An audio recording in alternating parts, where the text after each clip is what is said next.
Acidity का एक note लिखा गया था कि 80 डिग्री सेल्सियस पे। ऐसा क्वेश्चन भी करा दिया था ना। यस सर, एक चलिए आगे लिखिएगा। स्पेसिफिक हीट हो गया था बेटा, लेटेंट हीट हो गया था, तो हमने क्वेश्चन में आपको करा दिया था। ठीक, नेक्स्ट लिखिएगा हीट ट्रांसफर। हेडिंग करो बेटा हीट ट्रांसफर। लोग नए आज लिख रहे हैं, खड़े हो जाओ बेटा, जो लोग नए हैं फर्स्ट डे वाले खड़े हो जाओ। आप लोग कहाँ से आए बेटा? वेस्टर्न है आपका? उसका क्या है आप बेटा कहाँ से?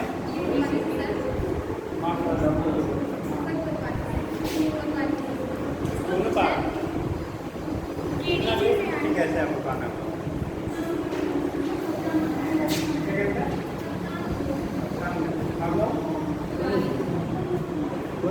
अभी तक आप लोग स्कूल का इन्फॉर्मेशन नहीं था क्या? अच्छा KDC वाले तुम्हारे पास करवा के रजिस्ट्रेशन करवा दीजिए, फिर आप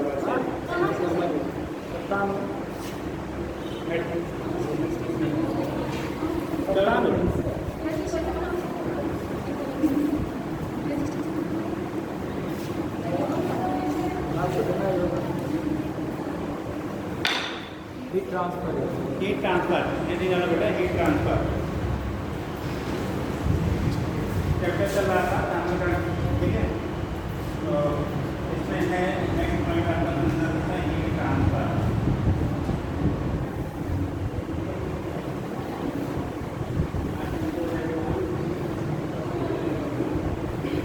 हीट ट्रांसफर देखो, हीट ट्रांसफर की कंडीशन क्या होती है?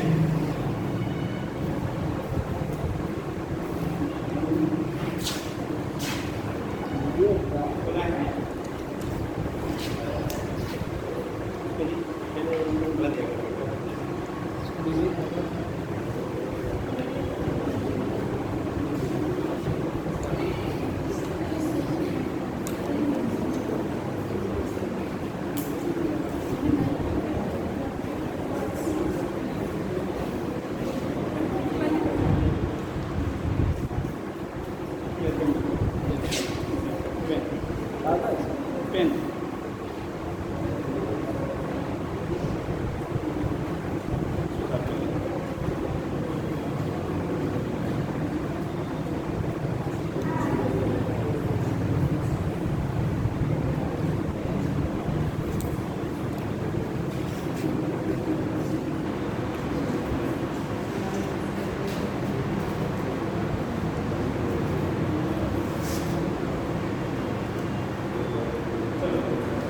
ट्रांसफर होता है। हीट ट्रांसफर का मतलब उसमें एक जगह से दूसरी जगह तक कैसे हमारी क्या होती है, पहुँचती है, पास होती है। ठीक है, ट्रांसफर होती है, उसको कहते हैं आप हीट ट्रांसफर। तो हीट ट्रांसफर के लिए हम लोगों ने पढ़ा था जो मोड हमारे अलग अलग होते हैं हीट के ट्रांसफर करने के लिए। ठीक, आपको पढ़ाएंगे होंगे कंडक्शन, एक हम लोग पढ़ते हैं कन्वेक्शन, और तीसरा आपका मोड होता है रेडिएशन। कंडक्शन कहते हैं क्या, हिंदी क्या बोलते हैं? हिंदी में कंडक्शन को क्या बोला जाता है? बता दो यार, हिंदी में बताते हो। एक चालन होता है, एक संवहन होता है और एक विकिरण होता है। ठीक, इसे कहते हैं चालन, इसे कहते हैं संवहन। हिंदी थोड़ा कर लीजिएगा, इसे कहते हैं विकिरण। तीन मेथड हमारे होते हैं हीट के ट्रांसफर के, 1 प्लेस टू अनदर प्लेस। एक जगह से हीट दूसरी जगह ट्रांसफर करने के हमारे पास कितने मोड हैं? 3 डिफरेंट मोड्स आपके होते हैं बेटा, कंडक्शन, कन्वेक्शन और रेडिएशन।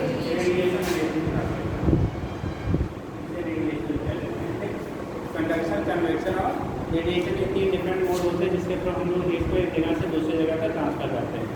केवल आपको यहाँ पे क्वेश्चन बनता बेटा किस मोड से किस मीडियम में हम लोग का ट्रांसफर होते हैं।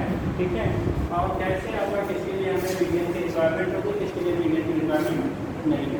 तो क्वेश्चन आपका बनता है जैसे यहाँ पर लिखा हुआ कंडक्शन, जो कंडक्शन मेथड होता है यहाँ पे हमें मीडियम की क्या होती है, रिक्वायरमेंट होती है, बट मीडियम पार्टिकल आपस में खुद एक जगह से दूसरी जगह मूव नहीं करते हैं। कंडक्शन मेथड में क्या होता है कि मीडियम की तो नीड होती है, मीडियम का रिक्वायरमेंट होता है, लेकिन मीडियम पार्टिकल एक प्लेस से दूसरे प्लेस तक शिफ्ट है खुद नहीं होते। जैसे हमने क्या किया होगा, ठीक है, यहाँ पे इसको मार्कर दिया, इन्होंने एक दूसरे में ट्रांसफर करते गए, लास्ट तक पहुँचा दिया, लेकिन ये खुद गए हैं क्या करके? नो सर, नहीं, इन्होंने खुद अपनी प्लेस को नहीं छोड़ा, जहाँ पे थे वहीं पे है, लेकिन जो आपका क्या था मार्कर था एक प्लेस से दूसरे प्लेस तक पहुँच गया। तो ये मेथड जो होता है उसे हम लोग कह देते हैं बेटा कौन सा मेथड है? जैसे इन्होंने कंडक्शन, मीडियम की नीड है, मीडियम पार्टिकल की रिक्वायरमेंट है, बट मीडियम सेल्फ एक प्लेस से दूसरे प्लेस तक ट्रांसफर नहीं होता है, तो इसे बोलते हैं आपने का कंडक्शन। ठीक, बेसिकली इस मेथड से जो हीट का ट्रांसफर होते हैं वो होता है सॉलिड, मेनली जो सॉलिड में हमारा हीट का ट्रांसफर होते हैं वन इंड टू अनदर या one place to another place, वो हमारा होता है बेटा कंडक्शन मेथड। ठीक है, यहाँ पे कंडीशन क्या हो, जैसे आप घर में ले लो, सब लोग बैठ कर सकते हो, कोई मेटेलिक राड ले लीजिए, एक साइड उसका क्या करिए आप बर्नर पर रख दिए, दूसरा साइड क्या हो जाता है, हीट हो जाता है, होता है ना। तो यहाँ पे हीट हो रहा है, तो ऐसा नहीं कि बेटा जो रॉड है उसका क्या पार्टिकल यहाँ से चला और यहाँ तक पहुँचा दिया, ऐसा होता है क्या? वो अपने प्लेस पे होता है, केवल हीट एक पार्टिकल दूसरे में क्या करता है, ट्रांसफर करता है, ट्रांसफर होते हुए वन इंड से अदर इंड तक पहुँच जाता है। तो ये जो मेथड क्या रहता है उसे हम लोग क्या कहते हैं कंडक्शन मेथड, जिसे नोन एज कंडक्शन। कंडक्शन में मीडियम की रिक्वायरमेंट है, लेकिन मीडियम पार्टिकल सेल्फ मूव नहीं करते। मीडियम की रिक्वायरमेंट है, मीडियम की नीड है, बट मीडियम पार्टिकल सेल्फ क्या one place to another place आपका मूवमेंट उनका नहीं होता है। तो ऐसे कंडीशन में हम लोग इसी को कहा जाता है क्या, इसी का कंडक्शन मेथड। कौन सा मेथड क्या रहेगा? कंडक्शन क्या रहेगा? ठीक, मेनली इसमें पाया जाएगा सॉलिड में या लिक्विड में बिफोर बॉइलिंग। ठीक, बॉइलिंग आपके स्टार्ट ना हो, ठीक है, उस कंडीशन में आप धीरे धीरे स्लोली अगर किसी चीज़ को हीट करते हैं तब प्रोसेस फॉलो होता है। लेकिन जैसे ही आप टेम्परेचर एक राइज करेंगे, अगर मॉलिक्यूल क्या करते हैं, देखो जनरली जब पानी बॉयल होने लगता है तो नीचे से वाटर मॉलिक्यूल सर्कुलेट होकर ऊपर तक आते हैं। ठीक है, आप देखो घर पे बर्तन में आप साफ बर्तन में साफ पानी रख दीजिए और बर्नर तेज करके थोड़ा रखिए, जब वो बॉइलिंग स्टार्ट होती है तो नीचे से वाटर मॉलिक्यूल सर्कुलेट होकर ऊपर आता है, वही फिर वेपराइज होता है। ठीक है, तो वो कंडीशन आपका तब वहाँ पे कंडक्शन नहीं होगा, तब क्या हो जाता है, वो कन्वेक्शन का मेथड हो जाता है। तो जब तक बॉइलिंग स्टार्ट नहीं हुई है तब तक हम कह सकते हैं, इसीलिए पहले कहा जाता है कि सॉलिड में ऑलवेज एंड ऑलवेज क्या रहेगा, जो ट्रांसफर होगा हीट का वो कंडक्शन मेथड से ही होता है, यहाँ पर कंडक्शन मेथड फॉलो नहीं होता है। ठीक, ये चीज़ें आपकी हो गई सॉलिड में। तो यहाँ मीडियम की क्या है, मीडियम के लिए रिक्वायरमेंट, मीडियम के भी रिक्वायरमेंट, मतलब मीडियम का रिक्वायरमेंट है, बट मीडियम पार्टिकल है नॉट, क्या होगा, but medium particle does not move, मतलब मीडियम पार्टिकल का मूवमेंट नहीं होता, वो खुद नहीं चलता है। ठीक है, केवल एक दूसरे को क्या करता है, वो ट्रांसफर करता है। जैसे हमने बोला मार्कर हमने इनको दिया, इन्होंने इनको दिया, ट्रांसफर होते होते इंड तक पहुंच गया, कोई भी अपनी पोजीशन को नहीं छोड़ा, अपनी पोजीशन पर बने हैं, लेकिन आपको क्या किया, इसको ट्रांसफर कर दिया। ऐसे ही सॉलिड के केस में आपका मेनली जो पार्टिकल हैं आपके सॉलिड के, तो अपनी पोजीशन पर बने रहेंगे, हीट को एक से दूसरे को ट्रांसफर करते हैं। Same amount. हाँ, अगर वो आइडियल कंडीशन है कि बाहर लॉस नहीं होगा तो सेम अमाउंट दिया जाता है, तो हम लोग यहाँ सेम अमाउंट के ही चलते हैं, बट हमेशा सर्कल से कुछ ना कुछ लॉस आप हीट होता रहता है। दूसरा जब कन्वेक्शन लेते हैं तो यहाँ पर भी मीडियम की हमें रिक्वायरमेंट होती है, लेकिन यहाँ मीडियम पार्टिकल क्या करता है, खुद एक जगह से दूसरी जगह पर चल के जाके हीट को ट्रांसफर करता है। जैसे हमने इनको दिया मार्कर, इनको दिया मार्कर, ये ले जाके पीछे तक पहुँचा दिए, यहाँ से उठे, यहाँ से ले जाके कहाँ तक पहुँचा दिए, नहीं पीछे तक पहुँचा दिया लास्ट तक। तो मीडियम की रिक्वायरमेंट है, और मीडियम पार्टिकल यहाँ क्या कर रहा है, मूव भी कर रहा है बेटा। अगर मीडियम पार्टिकल मूव भी कर रहा है और मीडियम की रिक्वायरमेंट है, तो ऐसे में उसे हम लोग क्या कहते हैं, कौन सा मेथड, कन्वेक्शन मेथड। क्या कहेंगे, कन्वेक्शन मेथड कहेंगे। इसी को हम लोग कहते हैं, संवहन हिंदी में आपने पढ़ा होगा, बनाया गया होगा। ठीक, तो this is known as convection. ठीक, तो मीडियम की यहाँ पे रिक्वायरमेंट है, मीडियम पार्टिकल खुद एक जगह से दूसरी जगह तक क्या करता है, क्या हीट को एनर्जी को ट्रांसफर करने के लिए जाता शिफ्ट होता है। तो इस मेथड से जो हमारा हीट का ट्रांसफर होता है, पहले बताना लिक्विड एंड गैसेज में होता है। इसमें लिक्विड एंड गैसेज में, तो गैस से हीट करते हैं तो जो हॉट वाटर एयर होता है वो कहाँ से हो जाता है, ऊपर की तरफ। इसीलिए आप लोग क्या वेंटिलेटर जो लगता है वो कहाँ लगाते हैं, लोग ऊपर लगाते हैं, घास लगाते हैं, कहाँ लगाते हैं, ऊपर लगाते हैं, क्योंकि हॉट एयर कहाँ पे है, जैसे जैसे वो हॉट होगा कहाँ शिफ्ट होगा, ऊपर की तरफ शिफ्ट हो जाता है। तो एनर्जी को लेकर कहाँ जा रहा है, एक जगह से दूसरी जगह से खुद करके जाता है। तो इसीलिए हम लोग क्या कहते हैं, मेनली जो पाया जाता है बेटा गैसेज में, या लिक्विड में लिक्विड कंडीशन तक होगी तो वायरिंग उसकी स्टार्ट हो जाती है। ठीक है, तो मेनली जैसे वायरिंग होगा मेनली हम मेनली बात कर रहे हैं यहाँ पे, जैसे मेनली क्या मेनली सॉलिड यहाँ पे लेंगे medium will be required, medium will be क्या required and medium particles move from one place to another.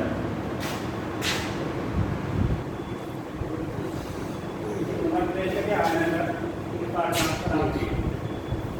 Transfer आपकी ये अंडरलाइन करने का ये समझ आएगा ना, पार्ट ट्रांसफर आप ये मतलब मीडियम पार्ट की हीट को देते हैं जगह से दूसरी जगह पर क्या करते हैं खुद चल के जाते हैं, तब उसे हम लोग कह लेते हैं कौन सा ना हो गया ये ट्रांजैक्शन हो गया। ठीक, तीसरा हम लोग नाम लेते हैं रेडिएशन। रेडिएशन में किसी भी आपको क्या मीडियम की रिक्वायरमेंट नहीं होती है, और रेडिएशन प्रोसेस में किसी मीडियम की रिक्वायरमेंट नहीं होती है। सोर्स से बड़ा एनर्जी रिलीज होता है और जहाँ तक उसको क्या ट्रांसफर किया जाएगा वहाँ तक पहुँचता है। एग्जाम्पल जैसे सन से आप तक क्या लाइट एंड हीट दोनों आती हैं, तो यहाँ पे चलो ठीक है अभी अपना हमारे सामने में तो मीडियम है, लेकिन हमारा जहाँ वैक्यूम है वहाँ मीडियम नहीं होता है ना। ठीक है, तो मीडियम में भी क्या हो रहा है इसका ट्रांसफर हो रहा है, यानी कि जो आपका किस मेथड होता है यहाँ पे मीडियम की रिक्वायरमेंट नहीं होती। तो क्वेश्चन बनता है ठीक है इन दिस मेथड आप क्या ट्रांसफर आपकी medium will B not required radiation के लिए। रेडिएशन में हीट की कोई मीडियम की कोई रिक्वायरमेंट नहीं होती, हीट सोर्स से ठीक है जहाँ तक उसको ट्रांसफर करना है वहाँ तक पहुँचो। जैसे हमें इस मार्ग को पहुँचाना था मान लो लास्ट तक, हमने यहाँ से फेंका उन्होंने कैच कर लिया, बीच में किसी मीडियम की नीड नहीं है। सोर्स है वो क्या है ऑब्जर्वर हैं, तो जहाँ से एक जगह से रिलीज हुआ दूसरी जगह जाके पहुँच गया कोई मीडियम। हाँ यहाँ पे पार्टिकल मूव करता है, move one percent another particle. ठीक, तो ये हो गया और इसमें हो गया no medium will be required, no medium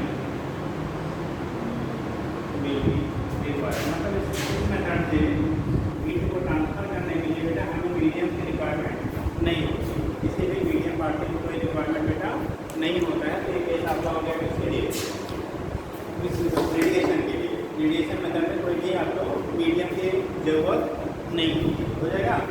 तो ये केसेज आपके हो गया किस मेथड में हमें मीडियम की रिक्वायरमेंट है, किस मेथड में मीडियम की रिक्वायरमेंट नहीं है। तो बेटा यहाँ से हम लोग डिसाइड कर लेते हैं रेडिएशन मेथड में किसी मीडियम की आपको रिक्वायरमेंट नहीं होती। ठीक, अब यहाँ पे इसका एग्जाम्पल अगर हम लोग लेते हैं तो यहाँ पे जो होते हैं इसके लिए मेनली अगर एग्जाम्पल के पास मेनली गैसेज, मेनली इसमें गैसेज इंक्लूडिंग लिक्विड भी, जैसे यहाँ पे mainly liquid mainly solid including liquid, ऐसे यहाँ मेनली गैसेज इंक्लूडिंग लिक्विड। ठीक, और यहाँ पे मीडियम की हमें कोई ज़रूरत ही नहीं है।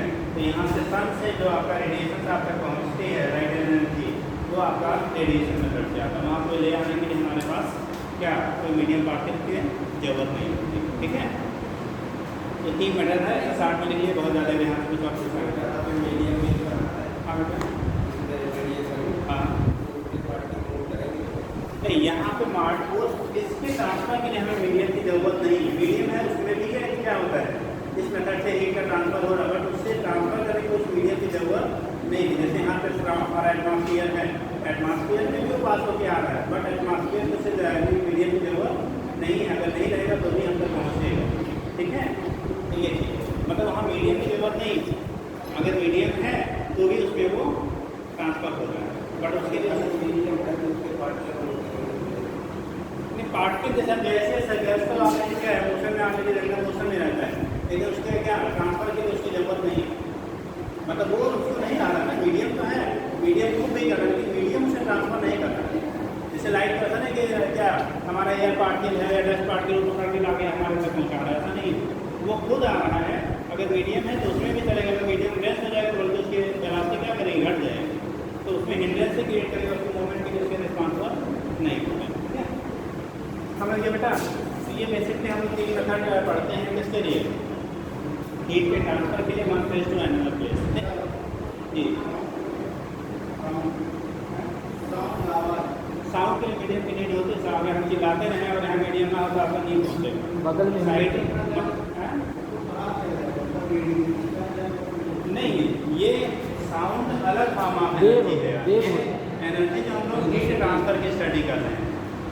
जैसे हम यहाँ आग जला दे आप तक उसकी हीटिंग जा रही है, ठीक है। तो हम यहाँ जो स्टडी कर रहे हैं वो हीट ट्रांसफर, साउंड हमारी एनर्जी का फॉर्म है लेकिन वो हीट नहीं है। यहाँ पे हमें मीडियम की क्या होती है, रिक्वायरमेंट होती है। तो वहाँ पे इस मेथड से हम नहीं वो स्टडी करते हैं। वहाँ पे बोलते हैं कि साउंड के ट्रांसफर के लिए हमेशा मीडियम की क्या होती है, रिक्वायरमेंट होती है। और इसका उल्टा होता है, ठीक है, लाइट का क्या उल्टा होता है, या कि लाइट का क्या होगा, उल्टा होगा। वहाँ पे कंडीशन क्या होता है, जितना डेंस मीडियम होगा उतना तेज साउंड का ट्रांसमिशन होता है। इसलिए कभी अगर अगली बार जब जाइएगा आपका क्या ट्रेन पकड़ने के लिए प्लेटफॉर्म पे स्टेशन पे जब जाइएगा तो उसके इसमें ट्रेन का जो सायरन बजाते हैं, मतलब हार्न जो बजाते हैं, उसके साउंड आने से पहले उसके ट्रैक में वाइब्रेशन आपको सुनाई पड़ने लगता है, ठीक है। तो कहते हैं ट्रेन आ रही है, मतलब देखो वाइब्रेट हो रहा है, ठीक। तो उस केस में चूँकि जो ट्रैक होती है, रेलवे जो ट्रैक होती है यानी पटरी जिसे हम लोग बोल लेते हैं, ठीक है, वो कैसा है, मेटेलिक है। उसमें साउंड की स्पीड जो होती है वो एयर की स्पीड में क्या होता है, ज़्यादा होता है। इसीलिए आपने सुना होगा बारिश के दिनों में आवाज़ ज़्यादा दूर तक सुनाई पड़ती है। और आप बैठकर भी देख सकते हो बारिश के टाइम पे, ठीक है, आप सुबह उठिए तो जहाँ से आपके अगर सराउंडिंग से कोई ट्रेन वगैरह गुजरती हो, रेलवे ट्रैक वगैरह या ये जो गाड़ियाँ वगैरह जाती हैं, रोड के 2-4 किलोमीटर आसपास में भी आपको 1-8 किलोमीटर दूर भी आपका घर होता है, तो भी सायरन की आवाज़ें क्या सुनाई पड़ती है। बट आपको डे टाइम में या अच्छे कंडीशन में क्या होता है, जब आपका ड्राई मौसम होता है तब आपको सुनाई नहीं पड़ता है, ठीक है। तो जैसे जैसे ह्यूमिडिटी बढ़ती है वैसे वैसे साउंड की वेलोसिटी बेटा बढ़ जाती है, जबकि लाइट की उल्टा होता है क्या होगा, घट जाता है, ठीक है। चलिए ये ट्रांसफर का समझ गया। अब ये तो गए जनरल क्या होता है, कैसे हमारा ट्रांसफ़र होता है। अब ट्रांसफ़र के लिए हमारी कितनी एनर्जी कैसे ट्रांसफ़र होगी उस चीज़ के लिए हमें निकालना होता है कि किन किन फैक्टर्स को डिपेंड करेगा, ठीक है। अब हेडिंग करिएगा, आपने हेडिंग क्या किया था बेटा, हीट ट्रांसफर ऐसा कर लिया। अब देखिएगा इसमें हेडिंग कर ले थर्मल कंडक्टिविटी, नेक्स्ट हेडिंग कर बेटा थर्मल कंडक्टिविटी।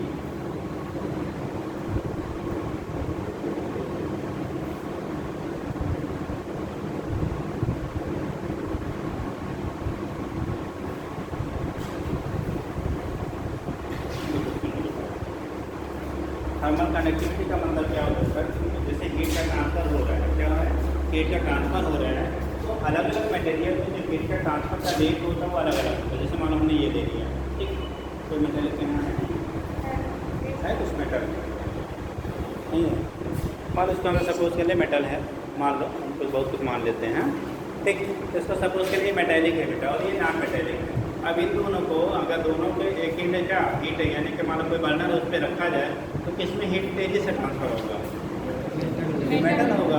जो नॉन मेटेलिक है या तो इसमें हम लोग कह लेते हैं नहीं ट्रांसफ़र होगा या होगा बहुत स्लोली होगा, ठीक है। तो उस केस में क्या होता है, यानी कि जो हीट का ट्रांसफ़र है वो उसका जो रेट होता है, rate of transfer of heat, वो मटेरियल पे डिपेंड करेगा। इस पर मटेरियल के नेचर पे डिपेंड करता है कौन ज़्यादा कंडक्टिंग हुआ कौन कम कंडक्टिंग हुआ। जैसे मेटल में भी कई मेटल हैं जहाँ पर कंडक्टिविटी ज़्यादा होती है तो उसकी में कंडक्टिविटी क्या होती है, कम होती है। जैसे हम लोग लेते हैं सिल्वर जो होता है चांदी, उसकी कंडक्टिविटी क्या होती है, हाई होती है, सबसे हाई मानी जाती है। तो इसका मतलब वहाँ पे हीट क्या होगा, जल्दी ट्रांसफ़र होगा। आप आयरन ले लो, रिलेटिवली क्या होगा आपका, स्लोली होगा उसकी तुलना में। तो अलग अलग मेटल की जो कंडक्टिविटी होती है बेटा वो अलग अलग होती है। कंडक्टिविटी का मतलब होता है कितने कम समय में कितना ज़्यादा हीट उसके थ्रू क्या हो रहा है, ट्रांसफ़र हो रहा है, एक जगह से दूसरी जगह तक पास हो रहा है। उसी को हम नाम देते हैं कंडक्टिविटी। क्या कहेंगे उसे हम लोग, कंडक्टिविटी कहेंगे। तो कंडक्टिविटी की वैल्यू जो आपकी है, इसकी वैल्यू कंडक्टिविटी की वो मटेरियल के नेचर पे डिपेंड करता है।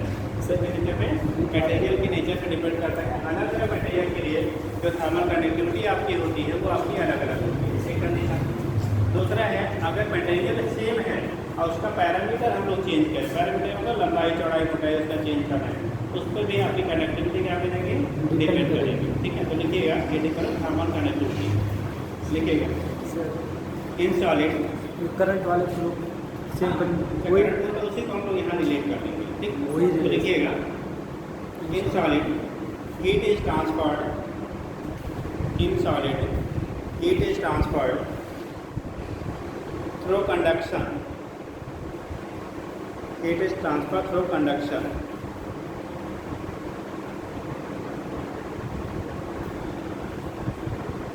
through conduction।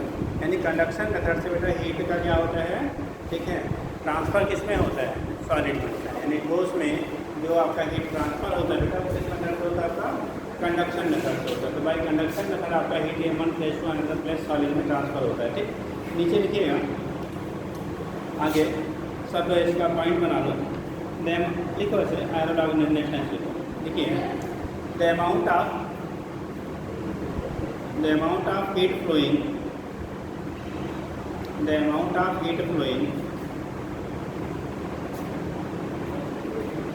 in a rod,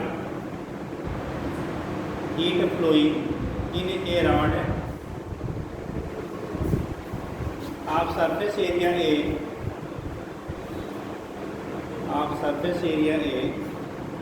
in a time t, of surface area A in a time t is given by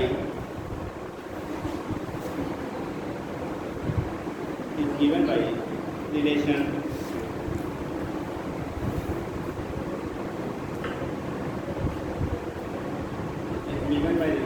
here delta Q upon delta T,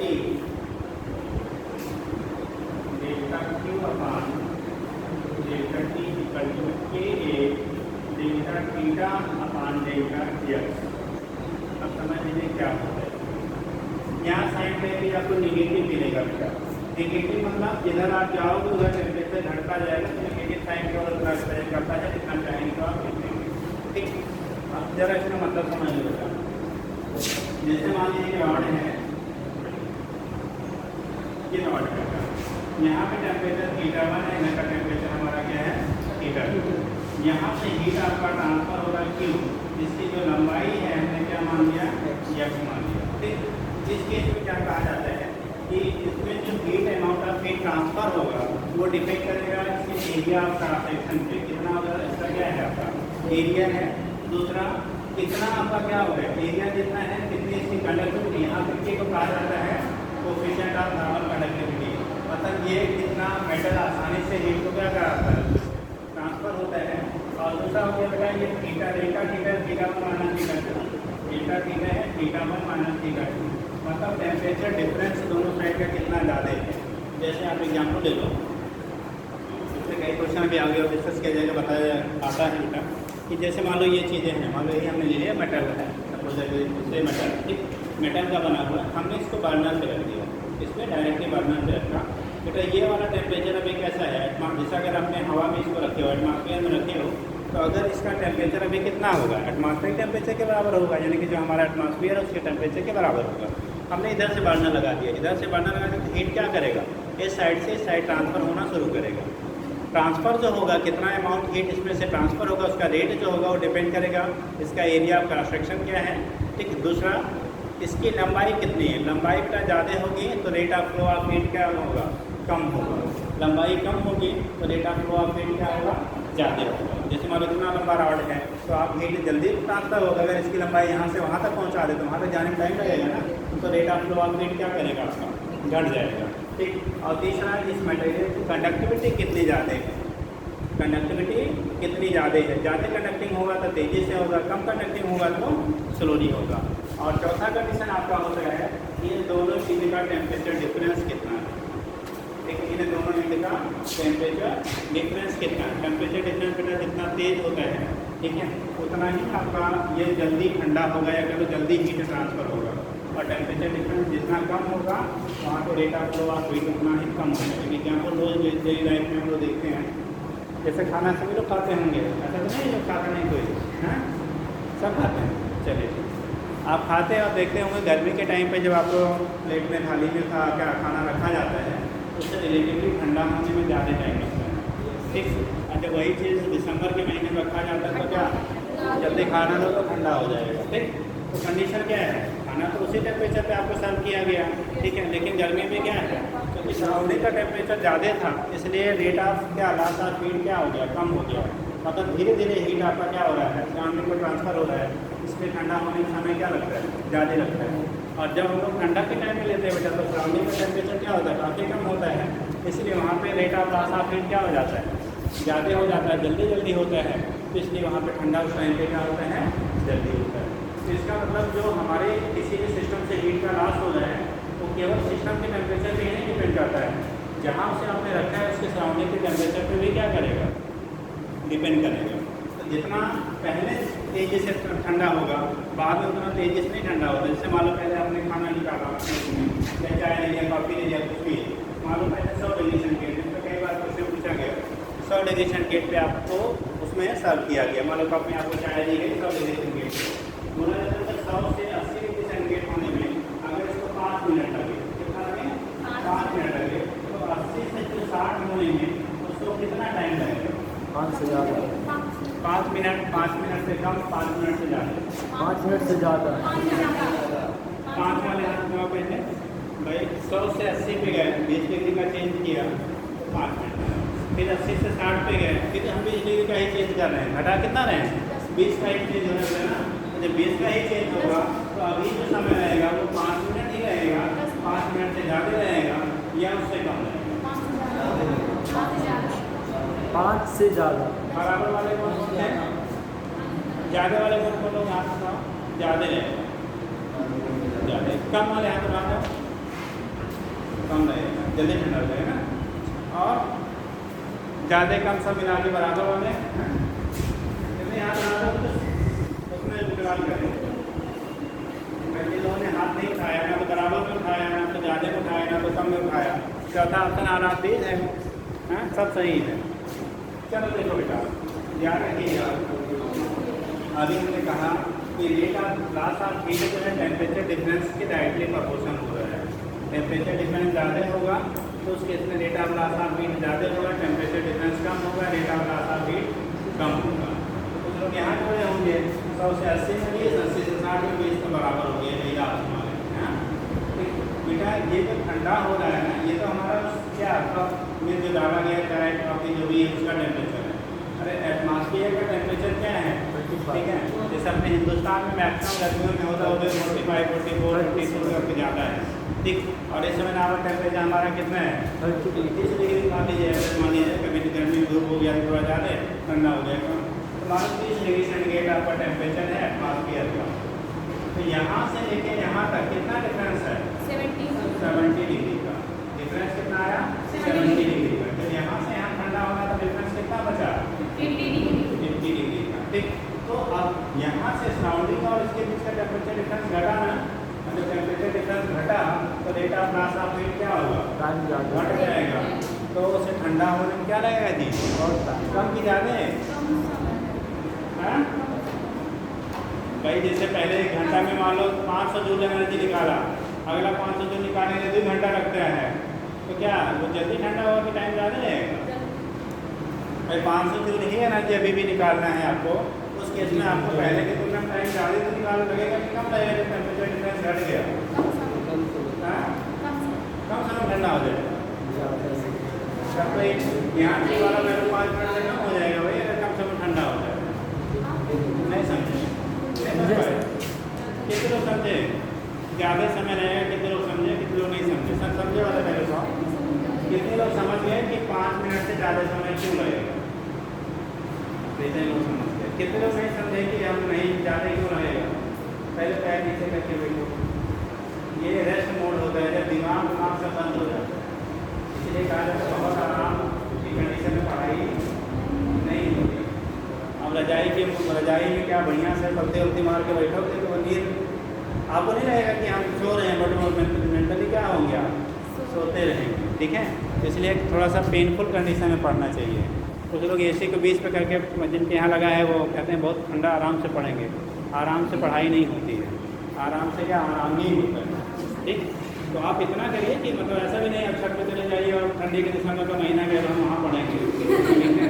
तो मतलब ऐसा रहे कि बॉडी उसको एडजस्ट कर लें, लेकिन इतना पीसफुल ना रहे कि फिर वो, ठीक है।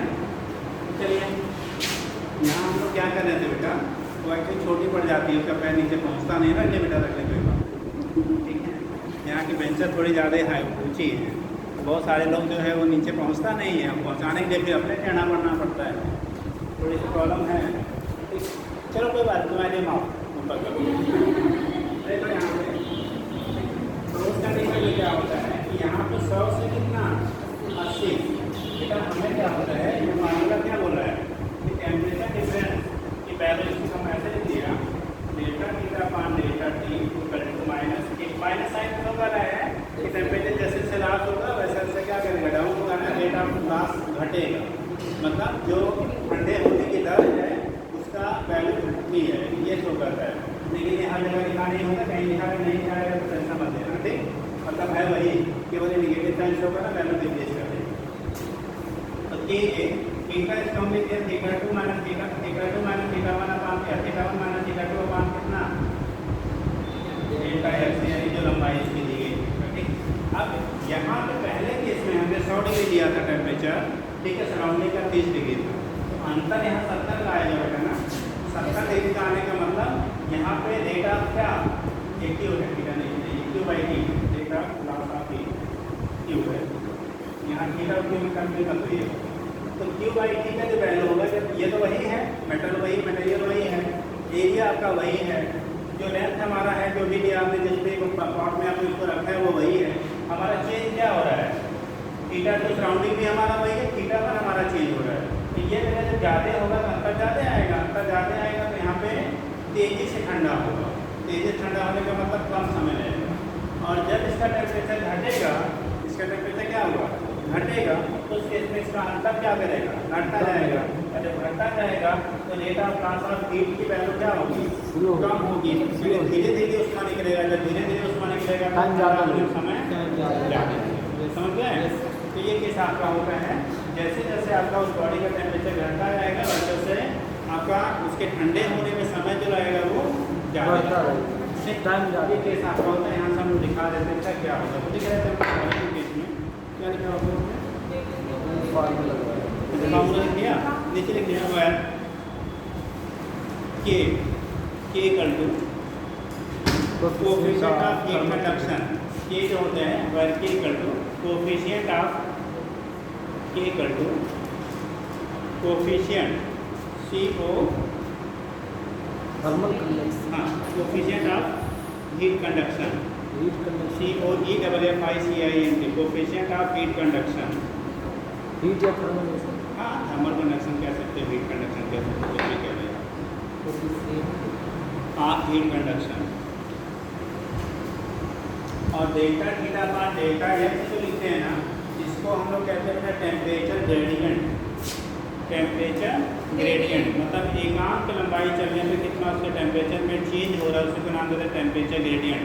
जैसे अभी पीछे फ्लूइड मैकेनिक्स पढ़ाया था, वहाँ पे टर्म आया था वेलोसिटी ग्रेडियंट, आया था ना, वेग प्रवणता उसे कहते थे, इसे ताप प्रवणता कहते हैं। मतलब एकांक लंबाई से हम लोग इधर से इधर चल रहे हैं कि यूनिट डिस्टेंस चलने में कितना उसका टेम्परेचर में डिक्रीजमेंट हो रहा है, उसे कहते हैं टेम्परेचर ग्रेडियंट। नीचे लिखिए delta theta upon delta X equal to temperature gradient कह लीजिए, हो जाएगा टेम्परेचर ग्रेडियंट, ठीक। अब देखो यहाँ पे कंडीशन क्या हो रहा है, यानी कि टेम्परेचर ग्रेडियंट जितना ज़्यादा होगा उतना rate of loss of heat की वैल्यू ज़्यादा होगी, टेम्परेचर ग्रेडियंट जितना कम होगा rate of loss of heat की वैल्यू उतनी ही कम होगी, ठीक। चलिए, तो ये तो केस हमारा हो गया दो। अब दूसरी चीज़ आती है क्या, दो मटेरियल हैं उनको हम लोग क्या कर दिया, जैसे ये दिया आपने, एक रॉड दिया दूसरा रॉड दिया, ठीक। उस केस में दोनों की कनेक्टिविटी अगर आपकी अलग अलग है, दो मटेरियल या दोनों की कनेक्टिविटी क्या है, अलग अलग है, तो उस केस में जो हीट का लॉस होगा या जो हीट ट्रांसफर होगा जिस दर से, वो दोनों की कनेक्टिविटी पे क्या करेगा, डिपेंड करेगा, दोनों की किस पर डिपेंड करेगा, कनेक्टिविटी। पॉइंट बनाइएगा आगे, देखिए एक तो रॉड्स, ये क्वेश्चन इस पर बेटा कई बार पूछा गया कि इनका क्या दो पॉइंट अगर जोड़ दिया जाए, उसका जो ज्वाइनिंग पॉइंट होगा उसका टेम्परेचर क्या होगा, दोनों के फ्री का टेम्परेचर आपको दिया रहता है। जैसे मान लो ये दिया, ठीक, ये दो रॉड है, ठीक, फिर हम वहाँ पे एरिया हम बराबर लेते हैं, वहाँ जब दिया जाता है तो एरिया क्या लिया जाता है, बराबर लिया जाता है। मान लो ये रॉड है L1 है, इसका थर्मल कनेक्टिविटी K1 है, ये L2 है, इसकी थर्मल कनेक्टिविटी K2 है, ठीक। इन दोनों को लेकिन एरिया बराबर होना चाहिए, हमें यहाँ एरिया अलग हो गया है, तो दोनों की एरिया बराबर है, वहाँ जो दिया जाता है एरिया बराबर लेते हैं फिलहाल, ठीक। तो दोनों की एरिया बराबर है बेटा, लंबाइयाँ अलग अलग हैं, इनका एरिया ऑफ क्रॉस सेक्शन अलग है, K1 K2 एरिया का बराबर है, K1 K2 आपस में क्या है, डिफरेंट है। तो बोला क्या जाता है तो जो दोनों को कनेक्ट कर दिया जाए तो इसका टेम्परेचर इस फ्री का दिया रहेगा, इसके फ्री का टेम्परेचर दिया रहेगा, तो जंक्शन का जहाँ दोनों हमको टच करा रहे हैं उसका टेम्परेचर क्या होगा, तो उसका टेम्परेचर आपका क्या होगा वो निकालना होगा। तो लिखिएगा क्या लिख रहे हैं, if few rod, लिखिए if two rods of different conductivities of different thermal conductivity कर लो, two rods of different thermal conductivity K1 K2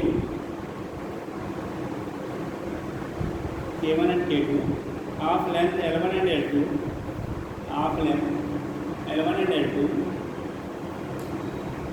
and cross sectional area, जैसे कि एरिया क्रॉस सेक्शन कहते हैं, cross sectional CROSS cross sectional SECTIONAL cross sectional area A, cross sectional area A are connected, cross sectional area A are connected in series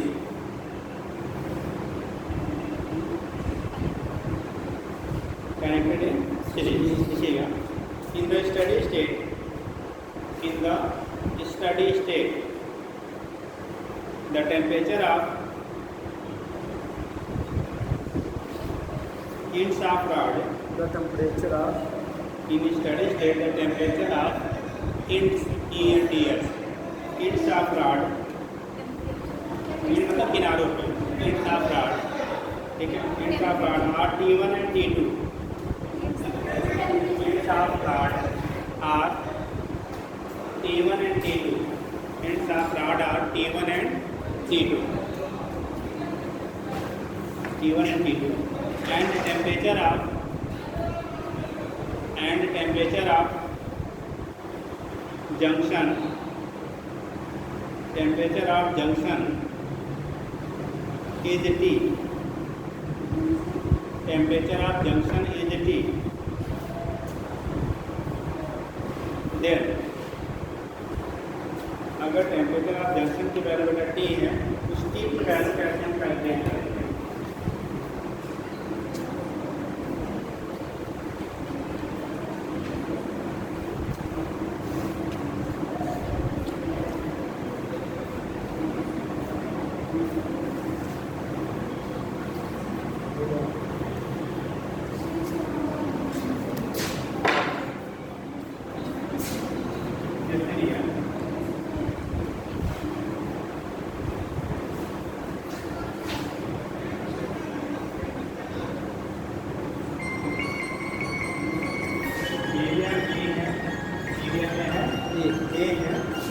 thermal connectivity है, ये आपका यहाँ पे इसका K1 है, इसका K2 है, इसकी लेंथ है L1 है, इसकी लेंथ L2 है, एक L1 है, दूसरा क्या है L2 है। यहाँ टेम्परेचर बेटा T1 है, इसका टेम्परेचर T2 है और इंटरसेक्शन पॉइंट यहाँ दोनों को जोड़ा जा रहा है, उसका टेम्परेचर T, ठीक, L1 K1 L2 K2 temperature T1 temperature T2, intersection का जहाँ दोनों जाके आपस में जुड़े हुए हैं, ये दोनों पार्ट आपका जुड़ रहा है दोनों रॉड, उसका टेम्परेचर आपका कितना है T।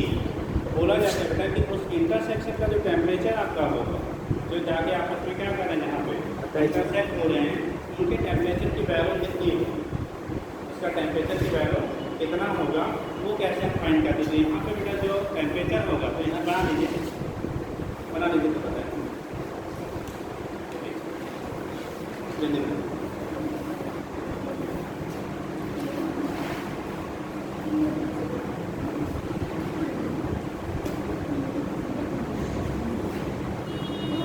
आप पता है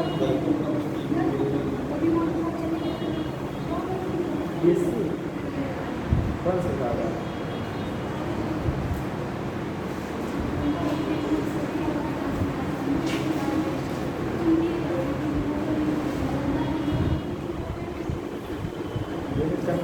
बिहार गोरखपुर में नहीं है।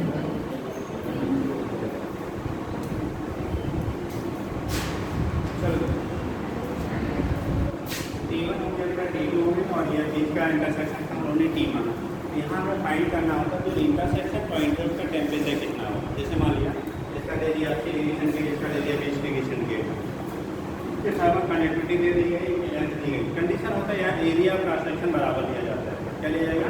एरिया क्रॉस सेक्शन बराबर लिया जाता है। बोला जाता है जो बीच में जहाँ दोनों को टच कराएंगे आप उस पॉइंट पे आपका क्या टेम्परेचर की वैल्यू क्या होगा। ठीक, तो लिख लीजिए टेम्परेचर ऑफ इंटरसेक्शन क्या लिखा था हमने, टेम्परेचर ऑफ इंटरसेक्शन के T equal to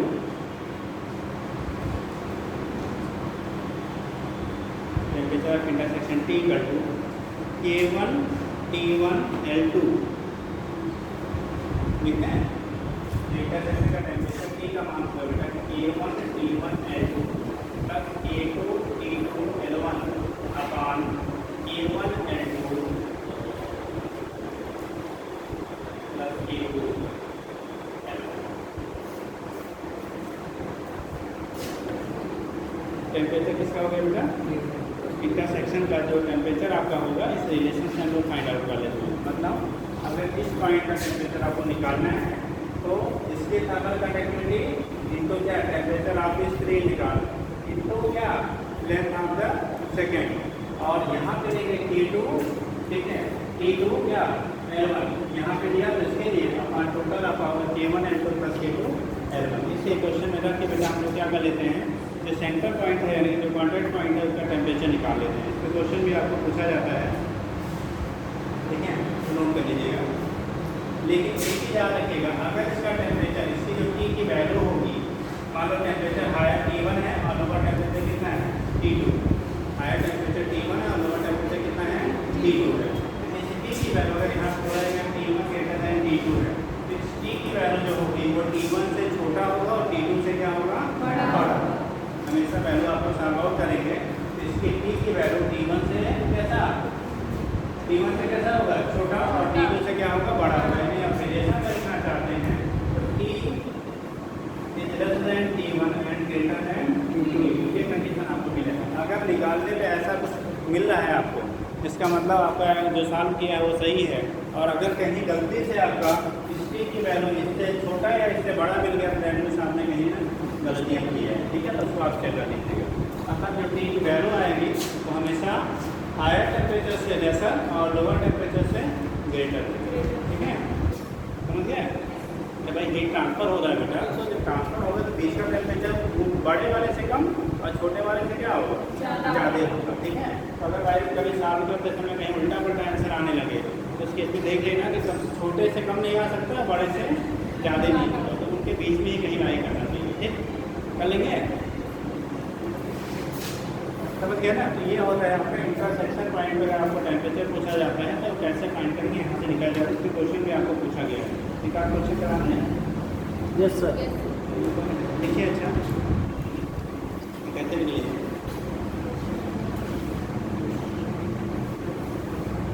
two rods arm length 1 meter and 2 meter respectively, 1 meter and 2 meter respectively, 1 meter and 2 meter respectively, having 1 meter and 2 meter respectively, having same cross sectional area, having same cross sectional area, having same cross sectional area. If coefficient of thermal conductivity, same cross sectional area, हाँ same cross sectional area, if coefficient of thermal conductivity, coefficient of thermal conductivity are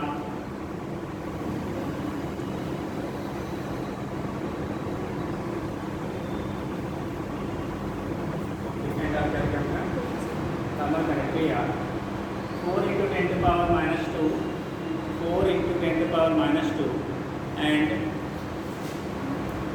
6 into 10 to the power minus 2 respectively,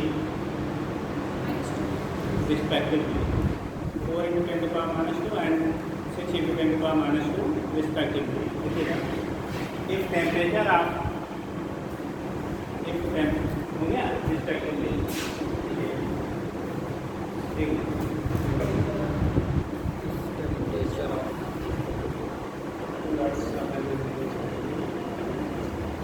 If temperature of 3 inch, if temperature of 3 inch are 120 degree centigrade and 40 degree centigrade, 120। अब temperature of 3 inch are इस T1 की value 120 degree centigrade है, इसकी value 40 degree centigrade respectively, 40 degree centigrade respectively, 40 degree centigrade respectively, लिखिएगा। Then calculate temperature of the junction point, then calculate temperature of the junction point, the junction बीच वाला, then calculate temperature of the junction point, then calculate temperature of the junction point if temperature of the क्या लिखा junction point if they are arranged as shown in figure, they are arranged as shown in figure, इस तरह से अगर उनको arrange किया गया इसकी लंबाई थोड़ी बढ़ा देने से कि 1 मीटर दिया गया, 2 मीटर दिया गया, देखने में कुछ ऐसा लगना चाहिए कि किसी वैल्यू में यहाँ पे जो है वो 40 डिग्री P1 P2 दिया है, L1 L2 दिया है, T1 T2 दिया गया है। आपको निकालना है जंक्शन पॉइंट का टेम्परेचर, जल्दी करिए। जंक्शन पॉइंट का टेम्परेचर आपको फाइंड आउट करना है, जल्दी करिए। Temperature of junction point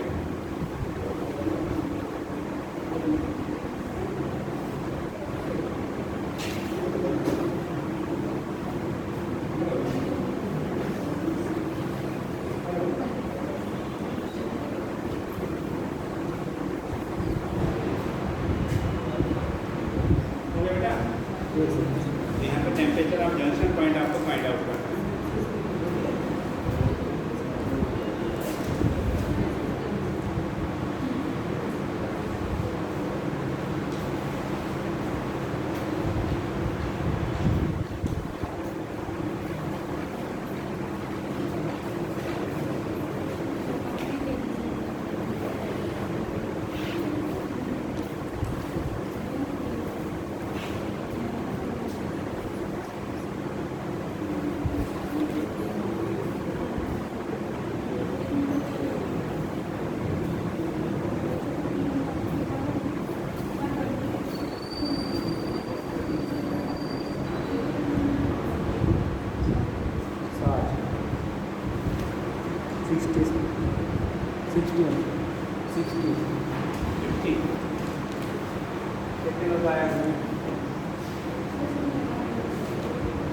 formula सामने है, डाटा आपके पास है, केवल उसमें रख देना है।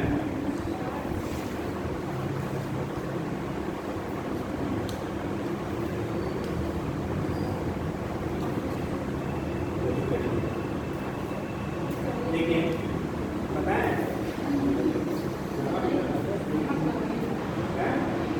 नहीं आ रहा है, इसमें आना कहाँ है, फिर रखना खाली है, तो उसमें ढूंढने की जरूरत ही नहीं है, सब कुछ दिया गया है। K1 की वैल्यू कितनी दी गई? 4 को कम मानो T1 की वैल्यू 120, ठीक, L1 की वैल्यू 1, दूसरा K2 की वैल्यू कितना बोले 2 उतने 10⁻² 2 बोले हैं कट जाएगा तो मतलब नहीं निकलेगा। 10⁻² into 40 यहाँ पे टेम्परेचर 40 then 2 मीटर अपान ये हो गया 4 × 10⁻² into L2 मतलब 2 प्लस 6 × 10⁻² into 1 सर उल्टा ऊपर उल्टा 1 इधर L2 ही तो मैं यहाँ पे दिया गया ऊपर वाले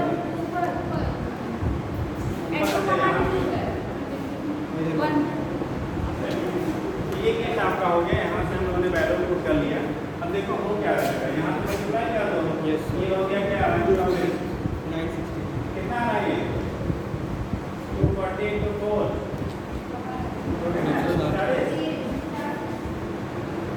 0 4 996 power -240 8 into 10 to power -6 into 10 to power देखो 10 to power -2 ऊपर नीचे कॉमन होके कैंसिल हो जाएगा बेटा 160 भाई 10 to power -2 यहाँ भी है, यहाँ भी है, यहाँ भी है, यहाँ भी है, कॉमन होके क्या होगा कैंसिल हो जाएगा। बचा होगा कितना 960 है, 2 ये हो गए 0 0 और ये हो गया 9 to 11 1200 और नीचे कितना आ गया बेटा 8 से 14 डिवाइड का भी कितना आ रहा है 1200 में आप 14 से क्या करिए डिवाइड कर लीजिए, देखिए कितना आ रहा है, कितना है कैलकुलेट करने बेटा 85.7 बना रहा है भाई, कितना है 85.71 डिग्री सेंटीग्रेड। ठीक है, आपका गलती कैसे आ गया भाई L2 L1 के जो अलग है, L1 L2 अलग अलग है। पोजीशन, तो ये कंडीशन हो गया बेटा यहाँ से। अब क्यों हुआ ये भी समझ लो, क्योंकि इधर वाली लंबाई कम है ना, तो यहाँ तक जाते जाते लास्ट की वैल्यू घटेगा टेम्परेचर, लेकिन जैसे अगर बराबर लंबाई वाला होता तो ज़्यादा मतलब मिनट तक पहुँचता। कंडक्टिविटी भी इसकी क्या है ज़्यादा, इसकी कंडक्टिविटी भी रिलेटिवली कम है, तो कम कंडक्टिविटी कम एनर्जी लॉस होगा, कम होगा तो टेम्परेचर में फॉल भी रिलेटिवली क्या होगा कम होगा। तो यहाँ से यहाँ तक आने के लिए टेम्परेचर भी लॉस हुआ बेटा, इस पॉइंट की इंटरसेक्शन के लिए टेम्परेचर मिला 85.71 डिग्री सेंटीग्रेड के अप्रॉक्सीमेटली मिला है। हो जाएगा, चलिए इतना कर लीजिए, बाकी फिर कल कराया जाता है। ठीक हो जाएगा।